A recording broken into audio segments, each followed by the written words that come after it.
गीता अध्याय 15 के श्लोक 16-17 में 3 प्रभु बताए हैं। ये 3 प्रभु कौन हैं? किस प्रभु की शरण में जाने के पश्चात जन्म और मरण समाप्त हो सकता है? 3 प्रभुओं में सबसे उत्तम परमात्मा कौन है? कैसा है? उसका क्या नाम है? इन सभी गूढ़ रहस्यों को जानने के लिए अवश्य सुनिए जगत गुरु तत्वदर्शी संत रामपाल जी महाराज के अमृत वचन। तुझे मालूम नहीं मेरे पिता को पता लग गया तेरे को जान से मरवा देगा। तो माई कहने लगी मुझे मालूम है लेकिन मेरी मजबूरी है। आपके पिताजी भगवान नहीं है और इनको नहीं बचा सकते, मेरा भगवान बचाएगा। इस कारण से क्या हुआ, परमात्मा ने ऐसी अगले ही दिन ऐसी ठंडी हवा चलाई। वो तो लीला थी दाता की। 3 दिन के अंदर, पहले एक महीने में पकता था, 40 दिन में, 3 दिन में हवा पक के तैयार हो गया और आग बुझ गई, कति ठंडी होगी। अब राजा के लड़के का आदेश था, जब प्रहलाद आया पाठशाला में जाने के लिए, कहा महाराज आज आवा मालिक की दया से 3 दिन में पक गया, आज हम इसको खोलेंगे। प्रहलाद वहीं बैठ गया और खोलो, वो निकाला। एक मटके में जिसमें वो बच्चे थे उसका अग्नि की आंच भी नहीं लगी थी, न्यू का न्यू कच्चा था, बच्चे सुरक्षित थे।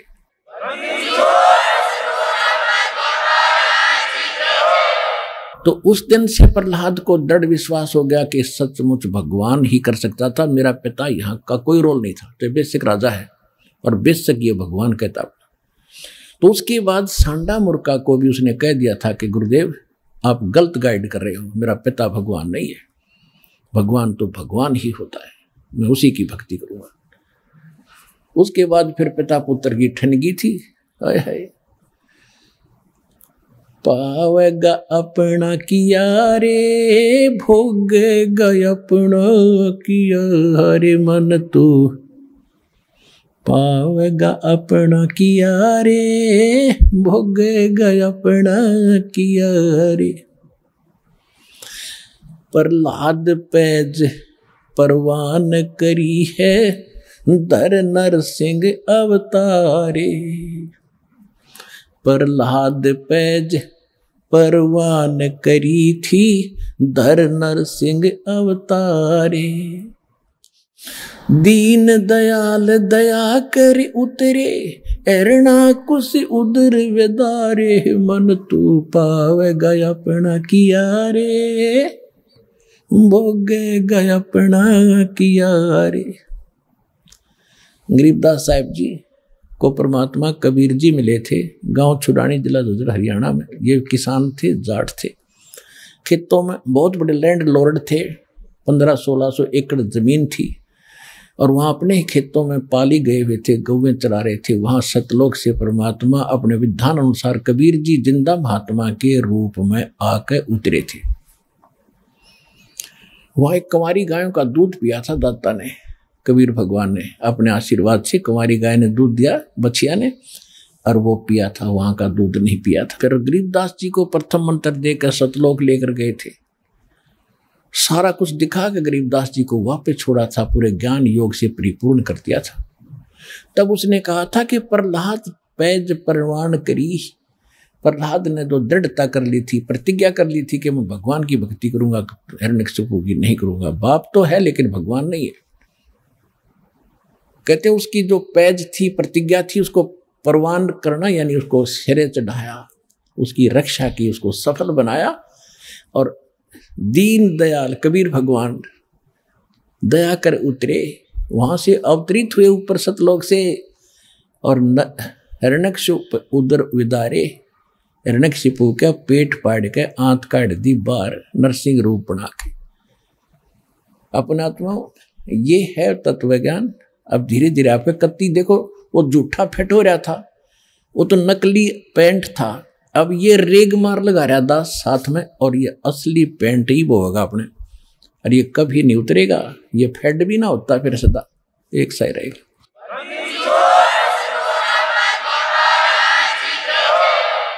अब प्रसंग चल रहा था, कबीर परमात्मा जोगजीत रूप में वहां खड़े हैं जहां पर वो जीवों को भून रहा था।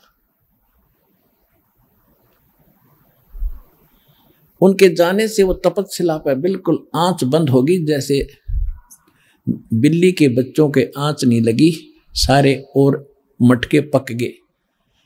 टटीरी के बच्चे वहां बचा दिए दाता ने 100 कारण बना के, कहते 100 छल छिद्र मैं करूं अपने जन के काज, रणक से पूजो मार दो मैं नरसिंह दर का साज, कबीर परमात्मा कहते। तो वो जब उनको आंच नहीं लगी, अग्नि कुछ दुख नहीं दे रही थी, सब शांत होकर बैठ गए उस तपस्या पे। वहां पर पंडित जी भी थे, ऋषि भी थे, उनके सागिर चेले भी थे जिनको वो मूर्ख बनाकर वह भक्ति पर ला रहे थे, वो सारे वहीं जल रहे थे, गुरु भी शिष्य भी। तब परमात्मा वहां खड़े हुए, हाय हाय, उनके जाते ही वो जलन बंद होगी। जब जैसे किसी के सिर में दर्द है, पेट में दर्द है, कितना प्यारा आदमी दूर बैठा और बोलने जी नहीं करे, नहीं दिल करेगा। जब वो पीड़ा खत्म हो जाएगी फिर कुशल मंगल पूछेगा, प्यार से बोलेगा। इसी प्रकार जब परमात्मा ने उनका वो संकट खत्म कर दिया, आंच की जलन बंद कर दी, सारे बैठ के आराम से और उस अग्नि में बात कर रहे हैं बैठे बैठे। परमात्मा उनको उनने पूछा कि हे भगवान, हम कौन से पाप का दंड भोग रहे हैं? क्योंकि ब्राह्मणों को इतना ज्ञान तो हो ही जाता है, कर्म का ही दुख, कर्म से ही सुख होता है। तब परमात्मा ने बताया कि ये कर्म तुमका यहाँ का नहीं है, ये तो तुमने ऊपर करा था सतलोक में, वहां तुमने गलती की थी, मुझसे भगवान को छोड़कर तुम शैतान के साथ आ गए यहाँ पर। यहाँ तो यही करेगा तुम्हारे साथ ही। कोई जीव सुखी है, ये फूले फले को मंत्री बन गया, प्रधानमंत्री बन गया। परमात्मा कहते सारी पृथ्वी का भी राजा बन जा। चक्रवर्ती राजा बोला करते थे, उसको चकवे राजा बोलते थे, चकवे। तो परमेश्वर ने बताया कि उदय अष्टवित राज चले थे, ऐसी जन ठुकराई, अर्जुन कृषि स्वर कल्प करी, खोज न पाया राई। वो पृथ्वीपति चकवे गए, पूरी पृथ्वी के राजा चक्रवर्ती, उनको संत भाषा में चकवा कहते हैं, चकवे राजा, जिसका पूरी पृथ्वी पर शासन हो। पृथ्वीपति चकवे गए, जिनके चक्र चलंत, रावण श्री खे कौन गण, ऐसे गए अनंत। फिर क्या बताया कि चकवे हो गए चूहा। वो जो चक्रवर्ती राजा थे फिर बाद में चूहे बन गए मृत्यु के बाद, और फिर उन्हें बिल खुद पंजों से बिल खोद कर रह रहा हो प्राणी, चाट ले उस चक्रवर्ती राजा की उस पोस्ट को। तो यहां परमात्मा ज्ञान दे रहे थे कि तुमने जो गलती की थी वहां पर सतलोक में, इस शैतान के साथ आगे तुम यहां नीचे जाकर तो फूल जाते हो, किसी की नहीं सुनते हो। फिर परमात्मा ने सारी सृष्टि रचना सुनाई, तुम ऐसे मर रहे हो, अब कौन है तुम्हारे साथ? वो माया जोड़ कर रखा है, जो लड़ने बेटे बाप के मरते ही अंतिम संस्कार कराना और बांटने लग जाएंगे, यो मेरा यो मेरा यो मेरा। कोई शराब पी कर खो रहा है, कोई किसी तरह बर्बाद कर रहा है, तो उसने बताया कि तुम जो जोड़ का आए थे वो देखो, वो तो गया, तुम्हारे पास है नहीं। अब तुम्हारे पास क्या है? तुमने भक्ति की, दो लोगों को ठगा, भक्ति गलत करी और इनको ठग के पाप के भागी बने। अब आगे क्या होगा दिखाऊं तुम्हारे को। पंडित जी तू गधा बनेगा, ऋषि जी तू कुत्ता बनेगा। परमात्मा ने बताया है कि सोर नर मुनिजन 33 करोड़ी, ये सभी बंधे काल की डोरी। काल की डोरी माने काल के विधान में ही है ये सारे। सुर देवता, मुनिजन, 88,000 ऋषि, 33 करोड़ देवता, ये सभी काल की डोरी से बंधे हैं, इनकी मुक्ति नहीं है। ये भी ऐसे जन्म मरण के अंदर। तब उस परमात्मा ने सारी कहानी बताई। तो फिर वो रो रहे हैं, वो ब्राह्मण भी और उनके पुजारी, वो यजमान भी साथ दुखी। वहां पर 1 लाख थोड़े हुए क्या, पूरा टोल बैठा था, रिश्तेदार भी वहीं पर, राजा भी वहीं पर। राजा भी मरा हुआ होता, वो कुछ अमर है सारे, वह सब रो रहे हैं। राजा से पूछ रहा परमात्मा, कहाँ गया तेरा वो साजबाज, कहाँ तेरी वो सेना? अब तेरा जूते मारेंगे गेर का यहाँ पर, ये यम के दूत दे वो खड़े सामने, अब ले जाए पकड़ के तुम्हें, इस पर तो हो लो फारे को तुम एक बार। फिर सभी रो रहे हैं, चिल्ला रहे हैं कि परमात्मा में बचा दो, हमारे मोक्ष करा दो। परमात्मा बोले कि जब तुम जाए धरो जग नर देहा, जब तुम संसार में जाकर मनुष्य जीवन प्राप्त करो, तब तुम करना मम सत शब्द सनिहा, तब तुम मेरे इस सच्चे ज्ञान को पर विश्वास करना, प्रेम करना, जो मैं आज बता रहा हूं। फिर मैं वहां नीचे जाके ज्ञान देऊंगा, लेकिन तुम सुनते नहीं हो। तब उन्होंने कहा कि हे भगवान, अब जीव कहे सुनो पुरुष पुराना। अब पता लग गया कि ये वास्तव भगवान ये है। पुराण, पुरुष पुराण माने सनातन परमात्मा, पुरुष माने परमात्मा, पुराना माने सबसे आदि का। जीव कहे सुन पुरुष पुराना, देह धर विसरो नहीं ज्ञाना। हम फिर मनुष्य जीवन पाओगे तो ज्ञान में भूलेंगे नहीं। युग काल सबसे पहले यही बुलाता है, या माँ के गर्भ से आते इसलिए पता है नहीं मैं कौन था, कहाँ से आ गया। तो वो काम भी भगवान ना आके करना पड़ता। तू कौन है, कहाँ से आया था, तू यहाँ क्यों दुख पा रहा है, तो यहाँ का वासी नहीं है, तेरा लोक कोई और है जहाँ कभी मृत्यु नहीं, जन्म नहीं होता था, कहीं रोग नहीं था, कोई विषो नहीं था। आज कितना सुंदर परिवार तुम्हारा, कितने बच्चे प्यारे लगते। बिल्कुल सही है। अरे 1 मिनट में ना बेटे का पता, ना बेटी का, ना बाप का, कुंबा का कुंबा मर जाता है। फ्लड में लाखों लोग मर जाते हैं। ओए होए होए। पुण्यात्मा तो परमात्मा ने उसको बताया, कहने लगे जी हम जब आप आओगे हम खूब आपका ज्ञान सुनेंगे, आपकी भक्ति करेंगे। परमात्मा बोले मुझे मालूम है जी तुम भक्ति करोगे, जाओ तो तुम मजबूरी में तो सब कहते हैं दुख में सुमरण सब करें, सुख में करे ना कोई, जय सुख में सुमरण करे तो ये दुख का ही गुण होए। सुख में सुमरण किया नहीं और दुख में करते याद, कह कबीरता दास की फिर कौन सुने फरियाद। अब आप चिंतित ना होना कि अब दुख में हम आए हैं, कभी हमारी फरियाद ना सुने ना। ये तो उस समय की बात थी जब तक ये ज्ञान भगवान ने प्रचार और यह जड़ी ना दी थी, तब तक कोई बेशक पुकार करें जाओ, जिसका पूर्व संस्कार नहीं है उसको कुछ नहीं मिलना, और कुछ मिलना है तो पूर्व संस्कार से ही मिलना था।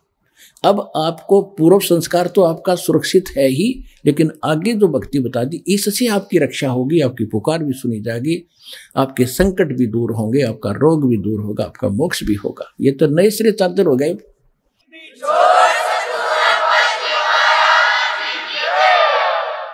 तो वो तो उनके लिए बोली गई थी वाणी, जब भक्ति वो गलत कर रहे थे तब कह रहे थे तुम अब ठीक है, तुम्हारा पूर्व संस्कार का तुम्हें मिल रहा है, जब तक तुम्हारी बैटरी चार्ज रहेगी, पूर्व जन्म के पुण्य तुम्हारे साथ हैं, कितनी को बद करो, कितने खोटे काम करो, वो तो सारी मिलेगी।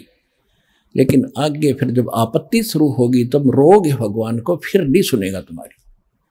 उनको कहा कि जैसे अब मालिक को तो पता ही था इनकी ब्रेन मैटिक हो ही रही है, अब जो सुख में लगे हैं वो तो सुखी चल ही रहे हैं ना, तो उनको दुखाने थे, क्योंकि यहाँ तो दोनों भोगने होते, पुण्य और पाप भी। दास देख रहा है, सन 1993 से नाम दे रहा है और 20 वर्ष हो गए पूरे होने को जा रहे। तो उससे लेकर आज तक जिनने नाम ले रखा है, जो ठीक मर्यादा में चले हैं, कोई आपत्ति नहीं, उनको पता भी नहीं दुख की चीज़ों से। और यहाँ आप देख रहे हो 90% नए आ रहे हैं जो हाहाकार मची है, हाहाकार सब क्या दुखी, कोई कैंसर है, किसी का कुछ है। हमारी आत्मा भी रोती है बैठकर, बाद में याद करते हैं, हे परमात्मा आपके बच्चों का क्या हाल हो गया, आप पर दया करोगे दाता, इनकी बुद्धि भी आप ही बदल सकते हो। ये तो रंग रखे, रंग में काल में मेरे एजेंट छोड़ रखे, आपका एक दास ये ज्ञान बताने वाला और लाखों करोड़ों की संख्या में इनको बहकाने वाले, आप पर दया बख्शोगे तभी यह बात शरह चढ़ेगी हमारे जीव की बस की। क्योंकि भगवान जब दया बख्शेंगे जब आप सच्चे दिल से यो मान लोगे Kabir is God, nothing else, और कोई मदद कर भी नहीं सकता। तो ये सारा ज्ञान सुनाने का दास का उद्देश्य भी यही है कि आपको सब प्रमाण दिखा के ये सिद्ध कर दूं कि ये परमात्मा है, इसके बिना सुख कोई दे नहीं सकता, कर्म संस्कार बदल नहीं सकता। और ये अब आपको मिल गया, इसका विधि मिल गई, ये दास ने जो विधि बता दी ये भगवान मिल गया आपने। जैसे पानी प्राप्त करना है, पानी प्राप्त करने के लिए हैंडपंप लगाने की विधि बता दी, हैंडपंप सफल कर लिया तो पानी मिल गया, राम मिल गया आपको। यहीं पर राम मिल गया और वहां सतलोक में जाओगे तो वहां तो परमात्मा है ही सब कुछ आपका। ये काल का लोक है, इससे बाहर निकाल कर आपको सुख होगा। यहाँ सुख तो ये अस्थायी है, यहाँ सुख भी दे देंगे, राजा बना दिया फिर गधा बन जाएगा। परमात्मा ऐसी गलती ना करें, आपको ऐसा नहीं देंगे। अब भगत हो गए तो अपने हिसाब से तुम्हें यहाँ से निकालने के तरीके अपनाओगा। यहाँ की जो आवश्यक सुविधाएं वो अवश्य देगा, दयालु है। लेकिन आप मांगोगे बकवाद तो वो नहीं देगा, तो उसको मालूम है। जैसे अब्राहिम सुल्तान अदम कितना बड़ा राजा था, कितना सुख था, उसको मालूम था ये पुण्यात्मा पिछले पुण्य को भोग रहा है, बकवाद में लगा हुआ है। 16,000 तक ब्याह करवा लिए उस मूर्ख ने थोड़े से जीवन के में है, और फिर फूला फुरा खूब धन हुआ था पिछले संस्कार का, पिछले दान पुण्य कर रखे थे उसने। जब वो सम्मान वाली आत्मा थी राजा बना शेरवान शहर में, और फिर उसके बाद फिर उसके दान करवाया दाता ने। कभी फिर सुनाएंगे कथा, जो पुराने उनको मालूम है। उसी पुण्य से राजा बना हुआ था, उसे भोग रहा था, फिर वो गधा बनता थे। मालिक ने उस प्यारी आत्मा को उस नरक से निकाला, राजपद छुटवाया, उसके पीछे पड़ गए। और जब उसने ज्ञान हुआ तब उसका समझ में आया सचमुच मैं तो गधा था, कति बेगार कर रहा था। फिर परमात्मा ने कह भी दिया था कि जा अब्राहिम, अब ज्ञान तुझे होगा तो राज कर ले। हाथ जोड़ लिए दाता, अब उस नरक में ना भेजो। अब तो पता लग गया मजदूरी कर लूंगा, लकड़ी तोड़ के बेच के गुजारा कर लूंगा दाता, तेरा आपका साथ रहे मेरे। मोक्ष चाहिए मुझे, अब कुछ नहीं चाहिए। और हम मांगे भगवान से ये दे दे, ये दे दे, वो दे दे, मांगने की जरूरत नहीं। आने के बाद या तो आपने मांगने की जरूरत नहीं, बालक नहीं, आप उसके बच्चे हो। आज आप उसके बच्चे होगे, बेटा बेटी होगे। जिस दिन आपने यहाँ नाम ले लिया, 2 प्रकार के बच्चे होते हैं। एक तो शरीर से, उसको बिंद के कहते हैं, और एक नाद के, नाद जो वचन शब्द के। तो आज आप इस दास के माध्यम से वचन के बेटा बेटी होगे, मेरे बेटा बेटी होगे। तो भगवान के बेटा बेटी हो, थारा दादा हो गया ना, समझो वो के दूर है।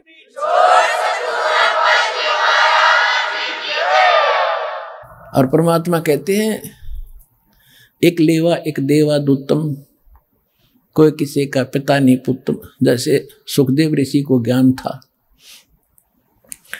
और व्यास जी के घर उसका जन्म हुआ, उसकी पत्नी के गर्भ से 12 वर्ष में तो मां के गर्भ से बाहर आया था।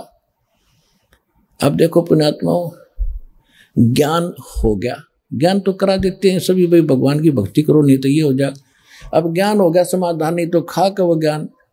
अब सुखदेव ऋषि को गर्भ से ही पता था कि बाहर जाते ही में अचेत हो जाते हैं, और ब्रह्मा विष्णु महेश से निकल रहे रदुण ब्रह्मा सतगुण विष्णु तमुण शिव, ये गुण ये हमें अचेत करते हैं। फिर हम भूल जाते हैं उद्देश्य को। अब मुझे याद है कि मनुष्य जीवन केवल परमात्मा पाने के लिए मिला है। बाहर जाकर परिवार मोह में फंस जाते हैं, भगवान भूल जाते हैं। इसलिए माँ के गर्भ से निकलते ही 12 वर्ष के शरीर एकदम बाहर आते, 12 वर्ष का शरीर होगा। पहले तगड़ी तगड़ी माताएं भी तगड़ी तगड़ी होती थी, और नाल को अपने कंधे पर डालकर उठकर चल पड़ा। वेद व्यास जी ने कहा कि बेटा 12 वर्ष इंतजार की, तेरी पुत्र होगा। ऋषियों को पता लग जाता है बेटा है कि बेटी, उनकी दूरदृष्टि काम करती थी। पहले ये तो कोई था ही नहीं, लड़का ना हो लड़की ना हो, कोई हो मालिक दे, ये डिस्टर्बेंस नहीं थी जो अब शुरू कर रखी है अनजान पड़े में। तो सुखदेव ऋषि ने कहा था कि एक लेवा एक देवा दूतम, और कोई किसी का पिता नहीं पुत्रम। ऋण संबंध जुड़ा एक ठाठा, अंत में सब 12 बैठा। कि पिताजी ना जाने कितनी बार तू मेरा बाप और मैं तेरा बेटा हो लिया, ना जाने कितनी बार मैं तेरा बाप और तू मेरा बेटा हो लिया। ये पूरी चिट्ठी मेरे पास है, और इब क्या गलती करूं नहीं, मैं शक्ल भी ना देखूं तेरी बाप, मेरी मोह हो जाएगा आपके अंदर। यूं कहकर पिछले संस्कार से सिद्धि से उड़कर चला गया, पिछला बैटरी चार्ज। अब उसको ज्ञान भी था, राजा जनक गुरु भी बना लिया, और फिर भी मोक्ष नहीं, क्योंकि राजा जनक कोई ज्ञान नहीं था कि जितना ज्ञान था बता दिया। विष्णु का पुजारी था, विष्णु लोक में वो चला गया राजा जनक, विष्णु लोक में सुखदेव चला गया। अब राजा जनक को परमात्मा उससे भी मिले थे, लेकिन जब घने ठाठ से थे, वो समय नहीं था जो दास आपको यहाँ लाना चाहता है भी। कि ये समय था मोक्ष का। राजा जनक जो थे पहले सतयुग में राजा अम्बरीश थे, वो भी विष्णु पुजारी थे। और ये दुर्वासा जैसे ऋषि तोब थे, बड़ी सिद्धि वाले थे, सब उस तरह डरते थे। अम्बरीश ऋषि ऐसे साधक थे, शील संतोष के थे, पिछले जन्म के संस्कारी थे। दुर्वासा की सिद्धि ने भी काम नहीं किया उसके ऊपर, आप पे फेल हो गया, बल्कि राजा अम्बरीश के पैर पकड़कर जान बचवाई थी उस दुर्वासा ऋषि। और वही ऋषि अगले जन्म में फिर राजा जनक हुआ, और वही राजा जनक फिर चला गया स्वर्ग में। रास्ते में काल कैसे चोरी करता है, कैसे ठगता है आपको। पुण्यात्मा, एक एक प्रश्न को ध्यान से रखना, प्रत्येक में एक न्यारा न्यारा गुड़ रहस्य निकलेगा। जब राजा जनक ने अपने शासन काल में, जीवन काल में राजा था, बहुत गुणे धर्म पुण्य किए थे, बड़ी बड़ी यज्ञ की थी, 100 मन घी की, सैकड़ों की संख्या में, और काफी दान किया था, गौवें दान की थी ब्राह्मण ऋषियों को। लेकिन वो मंत्र ठीक नहीं थे, जैसा किया दान धर्म वो तो मिलेगा ही मिलेगा। तो राजा जनक जब जाने लगा, विमान में बैठकर जा रहा था, काल के दूत वहां से, रास्ता था एक, वहां से ले जा रहे थे। वो काल के दूत नहीं थे उसके साथ थे विष्णु जी के गण, विष्णु जी के गण, और साथ में कुछ यमदूत भी उसी जहाज में बैठे जा रहे थे। तो वहां जाकर जब एक नरक के साथ से उनका विमान गुजर रहा था, तो नरक के अंदर 12,000 आत्माएं अपने किए हुए पाप कर्मों का वहां दंड भोग रहे थे, हाहाकार मचा था, चिल्ला रहे थे। और वो राजा था, दयालु राजा था, अपने राज्य में किसी को कोई दुख होता था तुरंत उसका निवारण करता था, उसको शांति देता था, किसी को दुखी नहीं होने देता था। तो जब उसने वहां जाकर हाहाकार मची देखी तो कहा कि पार्ख दो, विमान रोको। विमान रोक दिया कि ये चिल्लाहट कहां से आ रही है, कौन दुखी है इस नगरी में। उन्होंने बताया जी ये नगरी नहीं है तो नरक है, इसमें 12 करोड़ आत्माएं इसमें दुख अपना कर्म का दंड भोग रही हैं। राजा ने कहा कि इनको को छोड़ दो, इनको निकालो इससे। तो पार्षदों ने जो साथ गए थे भगवान के दूत, उन्होंने कहा कि राजन, या आपका हुक्म नहीं चलेगा, या तो धर्मराज का हुक्म चलेगा कि धर्मराज को बुलाओ, और नहीं तो मुझे भी यहीं छोड़ दो, मैं भी इस नरक में इनके साथ ही रहूंगा, आगे मैं भी नहीं जाता। अब वो संदेशा धर्मराज के पास गया। धर्मराज ने आके पूछा कि राजन क्या कारण है कि ये सब इनको छोड़ो, ये बहुत दुखी हो रहे हैं, मुझसे देखा नहीं जाता। तो उसने बताया जी देखो यहाँ ऐसा नहीं होता, जिसने जैसा कर्म किया वो भोगना ही पड़ेगा, ये मेरी बही, मेरी पैड में लिखा है, रिकॉर्ड में, इनको कोई बदल नहीं सकता, मेरी ताकत नहीं है बदलने की। तो राजा जनक ने कहा कि मुझे भी यहीं छोड़ दो, कि ये भी मैं नहीं कर सकता, आपको यहाँ छोड़ने का आदेश नहीं भगवान का, आपको कैसे छोड़ूंगा। तो कहने का मैं तो जाता नहीं, करो जो आपने करना है। अब ऐसे पुण्यकर्मी आत्मा के साथ वो भी ज्यादा खस्सा खसाई नहीं करते, फिर अपनी चापलूसी यानी चाणक्य ऋषि अपनाते हैं। धर्मराज ने कहा कि एक काम हो सकता है, आप अपने पुण्य दे दो, इनको पुण्य संकल्प कर दो, उन पुण्यों के आधार से मैं इनको सबको नरक से निकाल सकता हूं, आपके पुण्य इनको मिल जाएंगे, आपको इतना फिर डेबिट हो जाएगा, आपके पुण्य कम हो जाएंगे। राजा जनक बड़े दयालु थे। परमात्मा कहते हैं देखो दयालु होना जरूरी है, लेकिन अपने दयालुता में अपने पैर पर कुहाड़ी मारना कोई दयालुता नहीं है, वो तो मूर्खता है।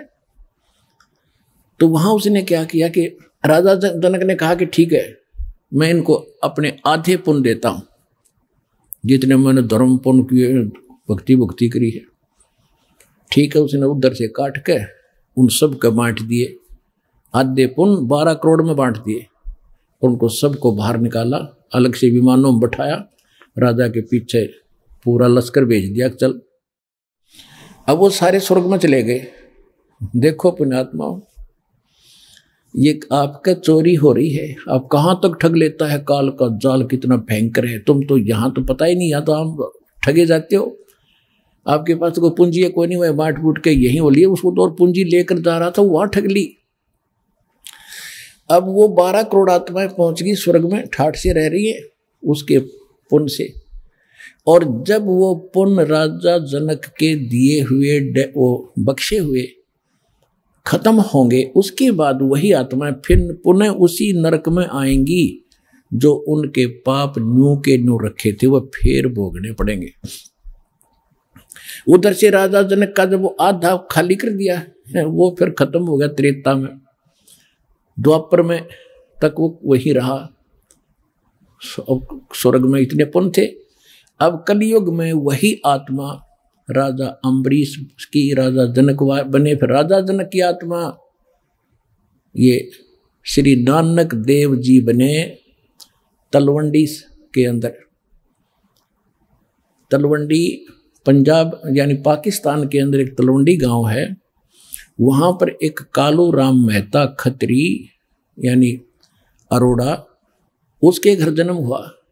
उसका पिता पटवारी था और स्वयं ये नौकरी करने लगे। फिर एक सुल्तानपुर शहर में एक राजा था, नवाब था, और वहाँ इसकी बहन ब्याही थी नानक साहिब जी, जो सिख धर्म के प्रवर्तक हैं श्री गुरु नानक देव जी।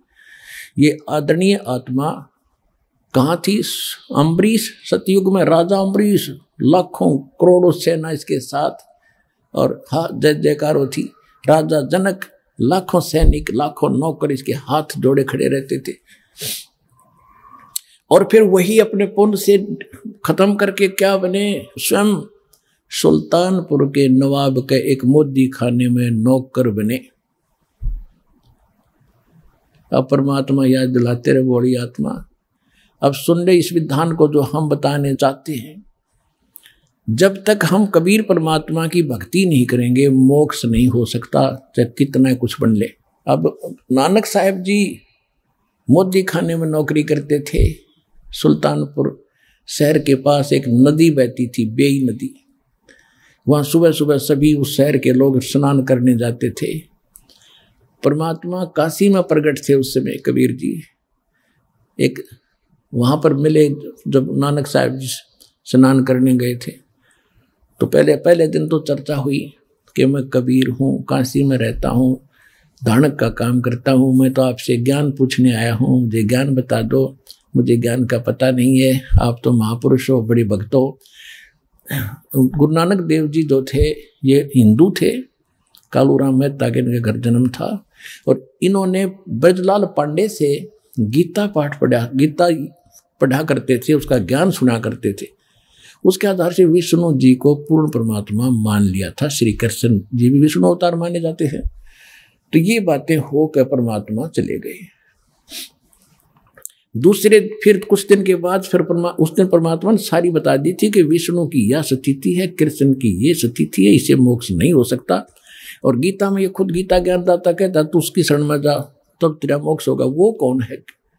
मुझे इसका ज्ञान बता दो, फिर मैं आपको गुरु बना लूंगा। तो उस समय तो नानक जी को दुख हुआ, क्योंकि और भी बैठे थे सरोता। तो कबीर साहब उठकर चले गए कि ये नाराज हो जाएगा, आगे नहीं सुनेगा। लेकिन रात को चक्कर बंध गया कि ज्ञान सारा का सारा सच्चा, मैं तो गलती कर रहा हूं। अब के वो कभी आए, किसी प्रकार मुझे दर्शन दे, सारा ज्ञान सुनूंगा। कुछ दिनों के बाद फिर इसी प्रकार स्नान करने के लिए उसी प्रतिदिन जाते ही थे। 3-4 महीने के 6 महीने के बाद उनकी खूब तड़फ देखकर परमात्मा जिंदा महात्मा बना का रूप बनाकर उसी बेई नदी पर चले गए, जहां वो स्नान करने की तैयारी कर रही थी। तब वहां से सतलोक लेके उन्होंने छलांग लगाई दरिया में नहाने के लिए। परमात्मा ने उनको वहीं से अदृश्य कर लिया, स्वयं भी साथ लगा दी छलांग, अदृश्य कर लिया और सब को कहीं और रख दिया अप स्ट्रीम में, जिधर से जल आ रहा था। लोगों ने सोचा, वहां स्नान करने वाले सैकड़ों की संख्या में नगर के लोग थे। उन्होंने देखा कि बाहर आया नहीं, नानक जी डूब गए, नानक डूब गया, नानक जी डूब गए। उसकी बहन को बताया, उनके बहनोई को बताया। जयराम नाम था उसकी बहनोई का, नानकी नाम था इनकी बहन का। हाहाकार मच गई। राजा ने भी गोताखोर भेज दिए, जाल लगावे। वो खोदें नीचे ने, वो शरीर धर रखा 3 किलोमीटर ऊपर ने बन में, तो वो नहीं पाया। 3 दिन झक के बैठ गए। सब ने मान लिया कि नानक जी डूब के मर गए, और वो ले गए सतलोक में परमात्मा। वहां से फिर वापस छोड़ा 3रे दिन, तब उस प्यारी आत्मा का मोक्ष हुआ। तो पुण्यात्मा, इस सारे ज्ञान को समझ कर आपको पता चलेगा कि अब वो समय है जब मोक्ष मिलेगा। और जब तक हम कबीर साहब की शरण में नहीं आएंगे, इसको नहीं पहचानेंगे, मुक्ति नहीं हो सकती। चाहे कितना शर पटक लो, ऋषियों ने कितना समय बिता दिया जंगलों में, हो शरीर कितना कष्ट दिया, सुख के पिंजर हो गए, भगवान नहीं मिला। फिर सिद्धियों से खेलने लगे, सिद्धि मिल गई हठ योग करने से। फिर इस मैया अपने एक दूसरे को प्रभु पा गए। ये सिद्धि तो एक आने के नहीं, हमने ये सिद्धि आपकी भक्ति में खूब आवेंगी। जो दास आपको मंत्र बता रहा, इनका प्रयोग नहीं करना, नहीं तुम्हें नाश का कारण बन जाएंगे। इन सिद्धि माने इस ताकत से हम सतलोक जाएंगे, नहीं तो यही पंचर हो जाएगा फिर ये। तो अब क्या है, उसी प्रसंग पर आते हैं। वहां सबको समझा रहे थे भगवान, सारी कहानी बताई और कहा कि तुम जाओ, जिनको तुम भगवान मानते हो वो तुम्हें खा रहा है, जिसको तुम निराकार कहते हो वो साकार है, ये सामने आ रहा है। जब उन सभी जीवों ने देखा कि ये सामने, ये है वो तुम्हारा निराकार का ज्योत निरंजन, ज्योत स्वरूपी अलख निरंजन, और ये है वो ब्रह्म जिसको तुम ब्रह्म कहते हो। ब्राह्मणों, ये है तुम्हारा ब्रह्म, और तुम्हारी अक्ल मारी जा रही है। देवी पुराण के अंदर 7वें स्कंद में हिमालय राजा को जब ज्ञान दे रही है देवी दुर्गा जी, वो बता रही है कि तुम ओम नाम का जाप करो, ब्रह्म की भक्ति करो, और सब बातें छोड़ दो, किसी की पूजा मेरी भी मत करो, और अनन्य मन से उसकी भक्ति करो, उसको प्राप्त हो जाओगे। वो ब्रह्म लोक में रहता है, वो ब्रह्म लोक में रहता है ब्रह्म, वहां चले जाओगे। और ये नहीं को निराकार, फिर निराकार की तरह तो सब जगह है। पुराणों को भी ना समझा इन्हें। वेद पढ़े पर भेद न जान, ये बच्चे पुराने 18, और पत्थर की पूजा करें ये भूल गए सिरजनहारा। कहते हैं वेद पढ़े पढ़ भूले अर्थ ना खुले।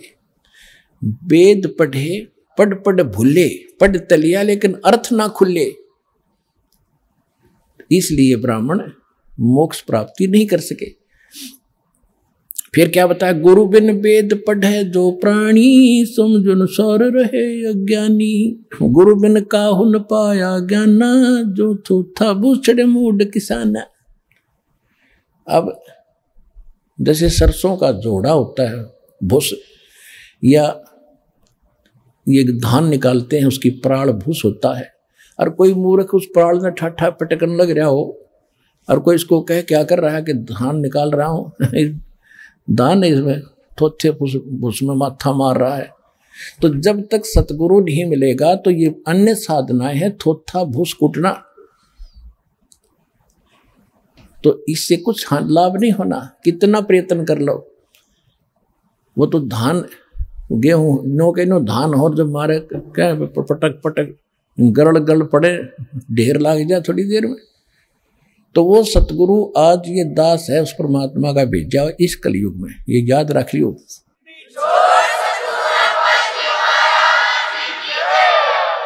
ये दास इसलिए बार बार रिवाइज कर रहा है कि अपनी महिमा हमने आपको बतानी पड़ी।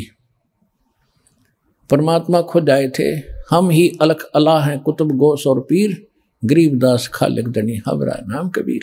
ए स्वामी सृष्टा में सृष्टि हमारे तीर, दास गरीब अधर बसों में अवगत सत कबीर। पर ना समझ आई, जब स्वामी रामानंद जी को परमात्मा ऊपर ले गए, सारी स्थिति दिखाई, जब छोड़ा, जब मान गए कि दो ठोर है, एक तू भया एक से दो, और गरीबदास हम कारणे आए हो मगदो। बोलत रामानंद जी सुनो कबीर करतार, गरीबदास सब रूप में तुम ही बोलनहार। जब भगवान बता रहे थे सबको, कोई नहीं माना, वो भी रामानंद ने इसलिए मारना पड़ा कि आंखों देखाया। तो पुण्यात्माओं, यहाँ भगवान ने अपनी महिमा पर बतानी पड़ी, इस दास ने भी अपना बतानी पड़ी कि मैं उस कबीर का दास हूँ जो सारी सृष्टि का मालिक है, और वो ज्ञान और सतगुरु आज ये दास ही है।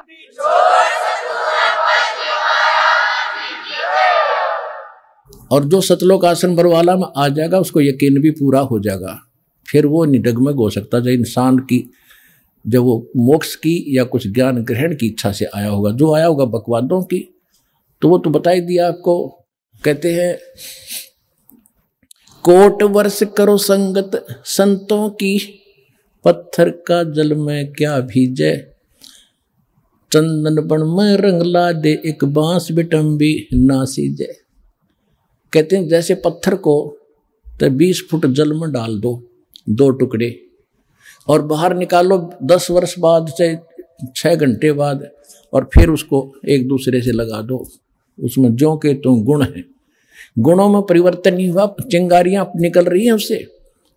और इसी प्रकार चंदन का जो पेड़ वृक्ष होता है, आसपास के सभी नीम को, जंडी को, पीपल को, जितने भी पेड़ होते हैं अपनी महक छोड़ छोड़ कर चंदन जैसी महक वाला बना देता है, बहुमूल्य बना देता है।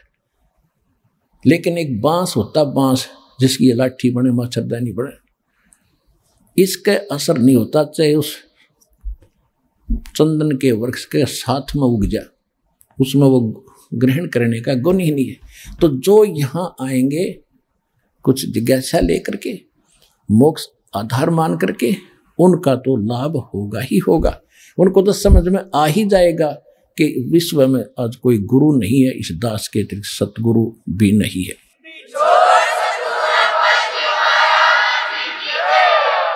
और जो आए होंगे उस पत्थर जैसे, बांस जैसे व्यक्ति हैं, उनका असर होना ही नहीं। वो तो वही फिर कबाड़ में वे क्या करें, कि तो किले में चढ़े जाया करें, पत्थर और काम के आएंगे।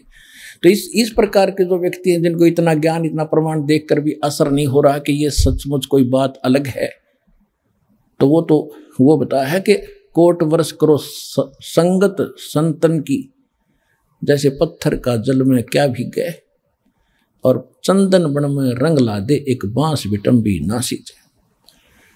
तो इसी प्रकार परमात्मा ने बताया कि देखो ये आ रहा तुम्हारा भगवान, और तुम वेद पढ़ो और गीता पढ़ो और पुराणों को सत्य मानते हो। और पुराणों में ये लिखा है, वेद में कहीं लिखा है, श्री देवी पुराण के अंदर 5वें स्कंद में 414 पृष्ठ पे ये लिखा वेद व्यास जी ने कि सतयुग के ब्राह्मण वेद के पूर्ण विद्वान होते थे और दुर्गा की पूजा करते थे, खाक विद्वान थे। गीता वेदों का सरल रूप समझ लो, ये तो आप आम जानते हो, आम हिंदू समझ सकता, उसमें सरलार्थ भी है। कहीं है गीता में दुर्गा की पूजा का प्रावधान? नहीं। उसमें मंत्र गिन के 3 दे रखे हैं। मेरा तो मंत्र है, ब्रह्म हूं मैं, श्री कृष्ण में बोल रहा है। और एक पूर्ण परमात्मा जिसे पूर्ण मोक्ष होगा, उसकी भक्ति करने से दोबारा जन्म नहीं होगा। मेरी भक्ति करेगा तो मेरा भी जन्म, तेरा भी जन्म सदा रहेगा, परम शांति नहीं हो सकती। वही वेद बताते हैं। वेदों का जो का तो सारांश है, ये छोटे सूक्ष्म रूप है कई वेद इस गीता में दुर्गा की पूजा। वेद सतयुग के ब्राह्मण वेद के पूर्ण विद्वान होते थे और वो दुर्गा की पूजा करते थे। गांव गांव में मंदिर बनवाना उनका उद्देश्य था। ये मंदिरों का लठी ननगढ़वा रखा है नकली पर ब्राह्मण को, और वेद के ज्ञाता को अब पत्थर पुजवा कर मार दी, सारी दुनिया भूत बनवा दी। परमात्मा कबीर जी यही बताते हैं, वेद पढ़ने पर भेद ना जाने, ये 5 पुराण 18। और फिर पत्थर की पूजा करवावे, मंदिर बना, उसमें शिवलिंग दरवा दिया, विष्णु जी की पत्थर की मूर्ति दरवा दी, कृष्ण जी की दरवा दी। है खाक पढ़े वेद तुमने, क्या पढ़े पुराण? तो उसमें परमात्मा ने कहा कि ये आ गया तुम्हारा ये भगवान, और तुम इसको निराकार बताते हो। कहा कि तुम जाओ यहां से, क्योंकि काल ने एक फिक्स टाइम का रखा है। काल का दूसरा अर्थ समय भी होता है। तो यहाँ का जो समय है वो निर्धारित है, इसमें कोई परिवर्तन ना वो स्वयं कर सकता, ना किसी और संस्कार में कोई परिवर्तन इसका देवता कर सकता। ये काल भगवान काल है, जो यहाँ का मालिक भगवान तो नहीं है, यहाँ का स्वामी है। ये भी काल है, और यहाँ जो समय निर्धारित है ये भी समय भी काल कहलाता है। ये दोनों के दोनों परमात्मा के कबीर साहब के अधीन है, उसके हुक्म के से चलते हैं। तो वो जो काल ने समय फिक्स कर रखा था कि इतने समय में ये तपतशिला पर भुनकर सभी प्राणी अपना गंध इसमें छोड़कर अपने आप उड़ जाते हो, वहां से निकाल एकदम जंप आता है, जो भी खाली होता जाता है उसको ऐसे फेंक देते हैं। तो एक दिन में सारे पहुंच जाते हैं। फिर वो धर्मराज के पास लाइन लग जाती है। वहां जाकर फिर उनको संस्कार बस अलग अलग, जहां जिसका जैसा, कोई स्वर्ग में जाओ, चाहे गधा बनो, चाहे कुत्ता बनो, चाहे राजा बनो, जाओ। वो क्रम फिर शुरू हो गया। तो वो जब तक नहीं, वो चला था इसलिए कि उस समय पूरा हो गया, वो जा चुके होंगे। परमात्मा ने कहा कि वो देखो दूर से आ रहा है और तुम उसको देखो, वो है तुम्हारा भगवान, अब तुम जाओ। तब परमात्मा ने उनको वहां से भेजा। फिर वो काल ने निकट आकर देखा कि ये आदमी कौन खड़ा है, मेरे इस स्थान पर तो कोई आ ही नहीं सकता। 21वां ब्रह्मांड जो दास ने आपको बता रखा है, 21वें ब्रह्मांड में भी एक ऐसा गुप्त स्थान है जहां तपतशिला है। आप सृष्टि रचना के अंदर वो मैप देखोगे, चित्र देखोगे, उनमें समझ आएगी। जो हमें दास कई बार सत्संग में भी सुनाता है, पुस्तकों में बच्चों ने, भक्तों ने लिखा हुआ है उसको। तो वहां कोई नहीं जा सकता उसके अतिरिक्त। तो वहां उसने देखा दूसरा आदमी कौन आ गया। फिर ध्यान से देखे तो जोगजीत खड़ा है। उसको ये मालूम था कि जोगजीत भाई मेरा पिता का पूरा आज्ञाकारी है, पूरा कृपा पात्र है। पिता माने सतपुरुष कबीर साहब का। और ये वैसे नहीं आया होगा, या तो कोई संदेशा लेकर आया है, मुझे कोई और सजा सुनाओगे, मेरे से कोई गलती तो रोज जाकर ही हो, या बकवास देकर रखी इसने।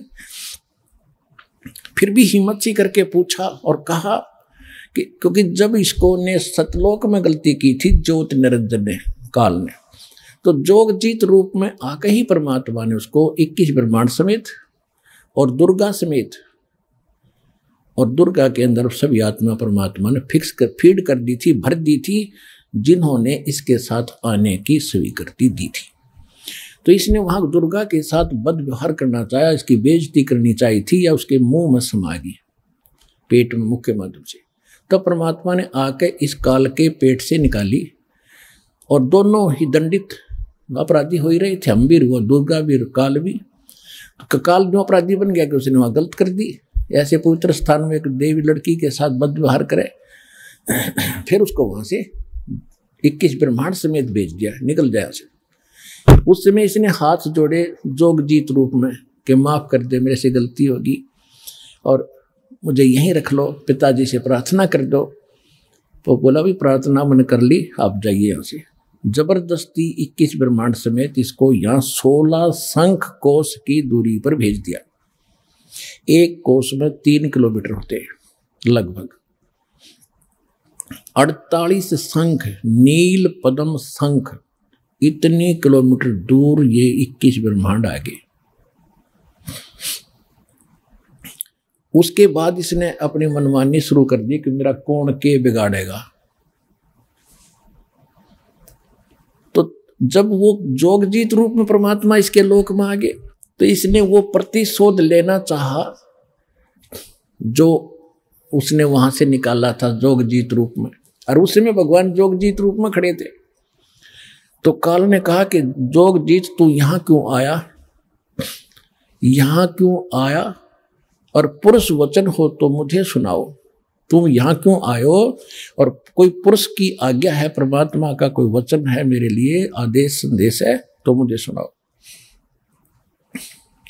और कहते हैं वहां से बाहर निकाला मोही, और जोगजीत ना छोड़ू तो ही। तो मेरे लोक में किस लिए आ गया, तेरी हिम्मत कैसे पड़ गई मेरी आज्ञा बिना तू यहाँ आने का। तुम वहां रहो, हम अपना यहाँ रहूंगा, तुम्हारा क्या मतलब बीच में इंटरफेरेंस करने का। जो वचन है वो बता जल्दी। डर गया वो कि कोई और संदेशा लेकर आया, कोई और सजाना मिल जाए तुझे, कि बोल क्या आदेश है पिताजी का, मुझे पहले वो बता, फिर मैं तुझे खूब पिटूंगा, तेरे को ऐसी पिटाई करूंगा तू याद रखेगा। तो जोगजीत रूप में भगवान ने कहा कि सुन ले परमेश्वर का, पिताजी का आदेश, तूने उसकी आत्माओं को, ये तेरे भाई बहन हैं जो तेरे साथ आ गए। अरे नालायक, इनने तो तेरे ऊपर विश्वास किया, तूने इनके साथ विश्वासघात किया, इनको कंगाल कर दिया। इसने क्या जुल्म कर रखा अपने साथ, इसने ऊपर एक महास्वर्ग बना रखा ब्रह्मलोक में, और उस महास्वर्ग के अंदर इसने अलग से नकली लोक बना रखे, सतलोक, अलखलोक, अगमलोक, अकैलोक। जो ये राधा स्वामी वाले जो करते हैं ना, ये ढोल पीटे हैं, ये तो इस नकली लोक की भी इन पूरा ज्ञान को ना काल के लोक झूठा बना रखा है। नो कि नो नकल ऊपर की दुर्गा से करवा ली इसने। तो परमात्मा ने कहा कि तुमने इनकी क्या हालत कर रखी है। परमात्मा ने कहा कि ये तेरे भाई बहन है सारे, और निकम्मे तेरे पर विश्वास करके आ गए तेरे साथ, तो ऐसा जुल्म। तो इसने क्या कर रखा है, वहां ठगता है आपको। आज आपको ये बताया जा रहा है कि आपको कैसे लूटा जा रहा है, कैसे आप ही भिखारी बन गए। पहले जब वहां से आए सतलोक से, तो आप पुण्यों से भरपूर थे, आप एक बहुत साहूकार के बेटे थे। पहले राजा लोग जो होते थे, उनकी बेटे और बेटियां जो धनी राजा होते थे, सोने के हार, सोने की जूतियां, सोने के यहाँ तक, जैसे अपना राजस्थान में देखे होंगे अभी तक पहनती माताएं चांदी के पहनते, वो सोने के होते थे, और कपड़े सुंदर, उनमें भी हीरे मोती जवाहरात जड़े होते थे। और वो ऐसे हम वहां थे, भक्ति से परिपूर्ण सेठ थे, सारी सुविधाएं प्राप्त थी। अब हम आगे उन सारे आभूषणों समेत, यानी सारी भक्ति समेत इसका साथ भाग गए। जैसे एक अमीर सेठ की लड़की उन्हीं के एक नौकर के साथ भाग गई, हमारे साथ वो बनी हुई है। अब ये उस भागने से पहले उनके जो चल रहा था विचार विमर्श, उनका पता माँ बाप को लग गया। बेटी को समझाया, बेटा यो बालक और ये तो एक नौकर है, अरे तू कहाँ की किसकी बेटी है, कुछ आँख खोली, अच्छी बात नहीं, तुझे बहुत दुख हो जाएगा। माँ ने भी समझाया, बेटी बड़ा कैर टूट जाएगा, हम तो शादी कर नहीं सकते, तू इसके साथ जाएगी तो बहुत दुख पाएगी। समझा दिया, हम को नहीं जाऊंगे, नहीं जाऊंगे, ऊपर से तैसे करगी और पीछे से सारा आभूषण लेकर भागी। अब वो था शराबी को, अभी बकवादी आदमी जाकर अपना रहने लगे कि चाहे वो जो सारा वो ले गई थी धन, पहले तो वो खर्च करवाया, शराब पीवे, उन्हें पीटे छेते, वह जान जो गिरी ना वापस। फिर वो मजदूरी कर रही थी, 2 बच्चे उसके साथ थे, सड़क के ऊपर। ये दास उसमें वहाँ जेई था, नौकरी कर रहा था। हमारा दूसरा विभाग था, सड़क पर और काम हो रहा था, वहाँ हम बैठे थे एक वृक्ष के नीचे। वो माई रो रही थी। मैंने पूछा, बहन क्यों रो रही है, क्या बात होगी? उसने फिर अपना सारा दुख बताया कि मैं एक बहुत बड़े सेठ की, साहूकार की बेटी थी, और जो मेरा पति है ये वहाँ नौकर था, और मेरे माँ ने बहुत समझाया मुझे, मेरा अकल नहीं आई, मैं इसके बाद तम आकर इसके सारा धन लेकर भाग गई। बहुत सा धन, पहले तो धन खर्च करवाया मेरे से, मारा पीटा, 2 बालक हो गए। अब इस शराब पीता है मुझे, मैं नौकरी या मजदूरी करती हूँ, जाते इनको छीन लेगा। टाइम पर टूक भी नहीं है, रो रही हो अपने कर्मों को। अब जब तो हमने थोड़ी सी सिंपैथी हुई, भाई हम क्या कर सके, हम भी रोजी रोटी वाले आदमी, हम तो आपको क्या दें बेटा, हम भी कुछ ज़्यादा ध्यान नहीं दिया। दुख जरूर होता है ऐसी सुनकर कथाएं। तो अब मालिक का ज्ञान होने के बाद अब पता चला हमारे साथ ऐसा बना। अब ये हमें लूट रहा है, सता रहा है, हमारी ब्रेन माटी कर रहा है, मजदूरी करो, लाओ कमा कर मैं खाऊंगा। कैसे? आप पहले जो धन लेकर आए थे अपने बाप से, वो तो इसने महास्वर्ग में आपको वहाँ रखा ठाठ से, और आपके उस पुण्य के ऊपर इसने कमीशन रखा है। होटल बना रखे है अपनी, वहाँ बनो खूब बढ़िया साजबाज, किसी में 25% कमीशन देता है, और पैसे जो वहाँ खाने पीने के ठाठ हैं, विमान हैं, वो आपकी पूंजी खर्च होती है। जब वो पूंजी समाप्त हो जाती, आपको पृथ्वी पर पटकता है कि फिर पुण्य कमाओ, फिर पुण्य कमाओ, फिर कहाँ स्वर्ग में आओ, वहाँ खत्म करो, फिर पाप भी साथ बनते हैं, यहाँ पर नरक में भी जाओ, जैसा करोगे वैसा ही फल मिलेगा, यहाँ कोई परिवर्तन नहीं है। अब परमात्मा ने आके बताया, ओए होए, परमात्मा ने कहा, रे जालिम, ये जुल्म कर रखा है तेने, हैंड टू माउथ कर दिए कि सेठ के बेटा बेटी थे, और तेने के जुल्म कर रखा है, इनसे मजदूरी कराता है, मौज तू मार रहा है, तेरे देवता मार रहे हैं, ब्रह्मा विष्णु महेश क्या है, ये भी आप कमाई कराते हैं तुमसे। इनके लोक में गए, स्वर्ग में तुम्हारे पूंजी पुण्य की खत्म हुई, इनका कमीशन फिक्स्ड है, पैसे तुम्हारे होंगे। सब होटल खोले बैठे यहाँ पर कई कंगाल देश में, लोक में, 21 ब्रह्मांड के अंदर। फिर वहां से खत्म होते फिर जाओ नीचे, जबरदस्ती फेंक देंगे। एक दिन भी ना रखे विष्णु अपने घर में, अपने श्लोक में, तुम कितना प्यारा लगता हो तुम्हें, पुण्य खत्म हुए, पल भाग यहाँ से, कौन रोग का बीमारी ने। तो तुम कहाँ उठोगे? उस अपने पिता के घर पर जाके, वहां फिर कोई नहीं आपको भगाएगा, सीने से लगाएगा, सारे सुख देगा। उस सतलोक चलो।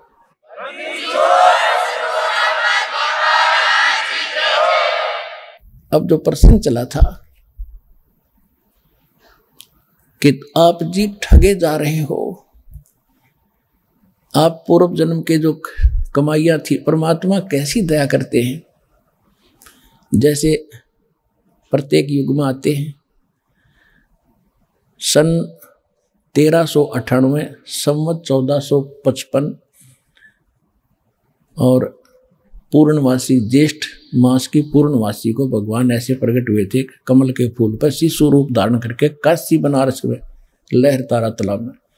वहां से एक नीरू नीमा उनको उठाकर ले गए मुसलमान दुल्हा, निसंतान थे, वहाँ उनकी परवरिश हुई और कुंवारी गाय से उनकी परवरिश, दूध से उनकी परवरिश की लीला होती है, लीला ऐसी हुई। ऋग्वेद मंडल नंबर 9 सूक्त 1 मंत्र 9 में यही प्रमाण है, और 8 और 9 में, 2 मंत्रों में। 8 में ये कहा कि परमात्मा 3 प्रकार का शरीर धारण करके आपकी केयर टेक करता है, आपको देखभाल करता है। इसी प्रकार ऋग्वेद मंडल नंबर 9 सूक्त 67 के मंत्र 26 में यही प्रमाण है कि हे परमात्मा, आपका 3 प्रकार का शुद्ध शरीर है, उसी को धारण करके आप हमें संभालते रहते हो।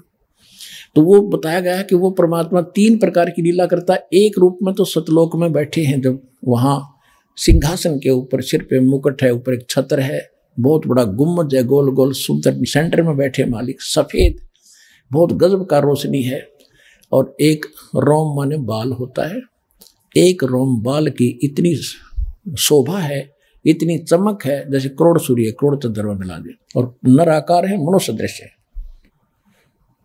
तो दूसरी सती थी, वो प्रत्येक युग में एक शिशु रूप धारण करके यहां आते हैं और सबको फिर धीरे धीरे वो प्रवेश करके बड़े होते हैं, फिर ज्ञान भी सुनाते हैं, अच्छे नागरिक की भूमिका करके भी सिखाते हैं, और ये भी रोल करते हैं कि इस गंदे लोक में गढ़ा मत इकट्ठा करो, ये इकट्ठा करने के चक्कर में तुम जीवन नाश कर देते हो। आप विश्वास करो मेरे की तरह, जैसे मालिक ने करके दिखाया था, फिर मैं तुझे कितने सुख दूंगा।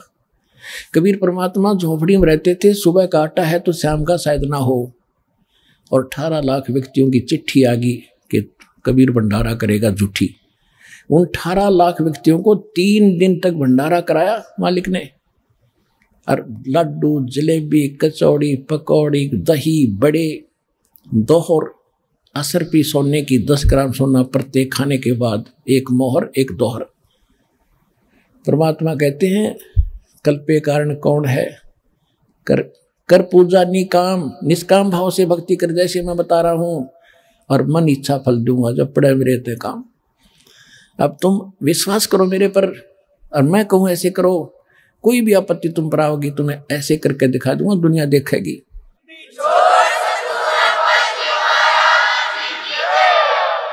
और आप जी अपनी चतुरता से कितना इकट्ठा कर लोगे, और उसमें पूरा ना पट्टा आपका, तो कहते हैं साईं इतना दीजियो जामा कुटुंब समावे, हम भी भूखे ना रहे, अतिथि ना भूखा जावे। इतना मांगो भगवान से, ज्यादा मत मांगो। तुम और मांगते हो तो वो फिर अपनी पूंजी व्यर्थ करते हो। आप प्रसंग तो चला था कि जैसे आप यहां वचन के बच्चे बन गए हमारे, अब जिस तेरे आपके घर में बेटा जन्म लेता है या बेटी भी लेती है, उसके आने से पहले माँ के सतन में दूध नहीं होता, बाहर आते दूध दिया जाता है। ये तो भगवान का रोल। अब आप अपना एक पिता का रोल समझो, माँ का रोल समझो, क्या भूमिका करते हैं। बच्चों को तो पता ही नहीं, अबोध है, आके निकल गए माँ के गर्भ से, पड़ गए, कोई उठाओ मरो, कोई संभालो ना संभालो, लेकिन माँ बाप के अंदर इतनी प्रेरणा, उसको नहाते हैं, धुआते हैं, सीने से लगाते हैं, गर्मी सर्दी के वस्त्रों की पहले तैयारी कर देते हैं। इसको किस चीज की आवश्यकता है मेरे बच्चे को मालूम नहीं मुझे क्या आवश्यकता है। बड़ा होकर बच्चा थोड़ी बहुत जिद कर लेता है, फिर भी माँ बाप को गलत चीज उसको नहीं दिलाएंगे, वही देंगे जो उसके हित में ही होगी। अब वो आपका पिता है, आज से आप उसके बच्चे बन गए। परमात्मा कहते हैं कुल खोए कुल होत है, कुल रखे कुल जाए, राम ने कुल कुल भेंट लो, सब कुल रहा समाए।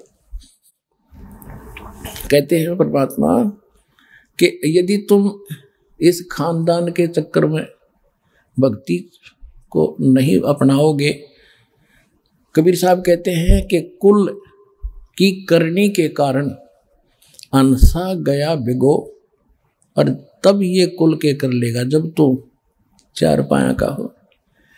गधा बन गया, कुत्ता बनेगा, भैंस बैल बनकर धक्के खाओगा, तब ये तेरा कुल, तेरा खानदान, तेरी परंपरा तेरी क्या रक्षा करेगी। आज तुम कुल की करनी, कुल अपने खानदान में जिसमें तुम जन्मे हो, उस परंपरा का निर्वाह करते करते यदि भगवान को नहीं अपनाओगे, उन परंपराओं को छोड़ के, तो ये कुल की लाज तुम्हें फिर क्या लाभ देगी जब गधे बनकर घूम रहे होगे, गधी बनकर घूम रही होगी तुम। कुल करने के कारण हंसा गया बिगो, बिगो माने नाश कर लिया इसने अपने जीवन का, और तब ये कुल के कर लेगा जब तू चार पाया का हो। फिर क्या कहते हैं, कुल खोए कुल होत है, कुल रखे कुल जाए। कुल खोदोगे वो नकली कुल को भूल के भक्ति वाले कुल में आ जाओगे, इस खानदान में।